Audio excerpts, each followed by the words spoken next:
There is Spring Chicken Lake, which is kind of one of the first lakes of the Sierra so far. It's a little too early to swim in it though. It would be quite cold.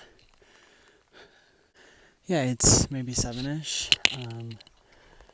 I've been hiking for a while, but I also took a break when I had cell service to text my sister because it's her birthday and a couple other things. But yeah, I don't know what to say. I'm feeling okay this morning. Still a little tired, sluggish, but got some good music in. And soon-ish, I'll be going downhill, so that'll be good. Nice view. You can see some snow on the mountains, but not a crazy amount.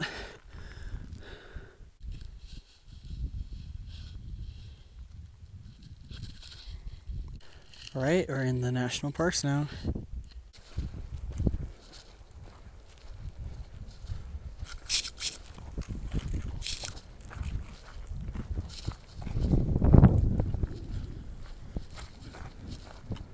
It's only 10:30, but I'm gonna take my lunch break anyway by this river because I'm hungry and I've already gone 14 miles and I only have 7 left to go. So I think it'll be at least 2 hours, maybe 2.5.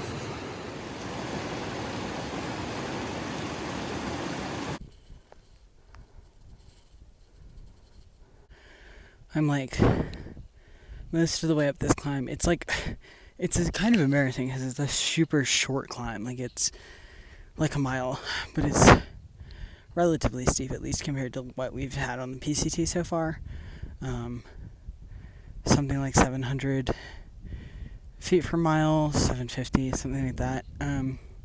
Which also, like in the grand scheme of things, isn't crazy steep. Like thinking back to like the AT and like the whites and stuff, or things were regularly over 1,000 feet per mile elevation gain. But it still feels like a lot. So I'm taking a break, which is also like, I don't know, has me a little bit like overthinking for tomorrow. Because tomorrow we'll summit Whitney is the plan, and that there's like the last 4 miles is like all like 700 to 800 feet of elevation gain per mile. So that is to say, like, I'm excited for Whitney, but I'm a little bit apprehensive, just not of like if I can do it or like anything technical. Like most of the snow is melted. It sounds like it's not too bad, but just like anticipating the suck. And it'll be worth it. I'm just like feeling tired, you know. So like I'm excited, but I'm also just like tired. But you know, I don't have much more today. Yeah, I took my lunch break there by the river. That was like the first like real river crossing where you actually had to like get your feet wet. It only went up to like upper calf on me, so it was like fine. Oreo stopped by there, and I think is still there on a break, but she's awesome. I've been seeing her on and off since Tehachapi, and we're kind of on the same schedule right now because, excuse me, lunch. We're kind of on the same schedule because her mom is going to be at Onion Valley Campground, which is where the Kearsarge Pass Trail dumps you out in order to get into Independence. So she's like scheduled her days so that she meets her mom there and can get a ride from her mom. And I've done the same because I would also like a ride from her mom to town.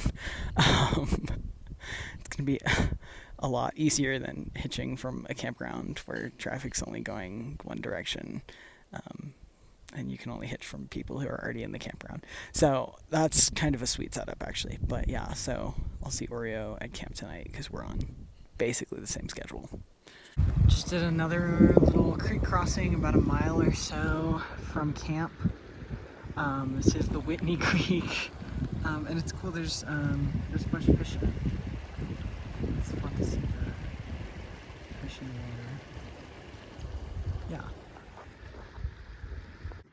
Yeah. Right, it's about 5 p.m. and I'm at the campsite that is like the last point that you're allowed to camp at before Whitney. So the peak of Whitney is like 7.5 miles from here. There's a ton of other people camped here, which makes sense because it's a lot of people who either summited today or are going to summit tomorrow. And like Whitney is such a cool thing that like almost all of the thru hikers are gonna do it anyway, so it's kind of a choke point for a ton of people camped. But it's like 5. I'm gonna try to go to bed now. I have an alarm set for midnight to try to get up to the peak for the sunrise, which I might regret. I don't like the idea of waking up at midnight. The last time I did that was the aqueduct, but it's kind of tradition. So yeah, and the nice thing is that I can leave a lot of my stuff here at the campsite because it's like out and back to Whitney, so I'll leave my food in my bear canister except for what I'm bringing to eat, and then like I'll leave my tent and my sleeping pad and some other random things that I definitely won't need. I'll take my sleeping bag just in case it's cold at the top and I want to like wait around. But like my pack's gonna feel relatively light, which should help, but it still won't help all that much because it's just like also a hard hike, I think. But yeah, I'm gonna go to sleep and be up at midnight-ish.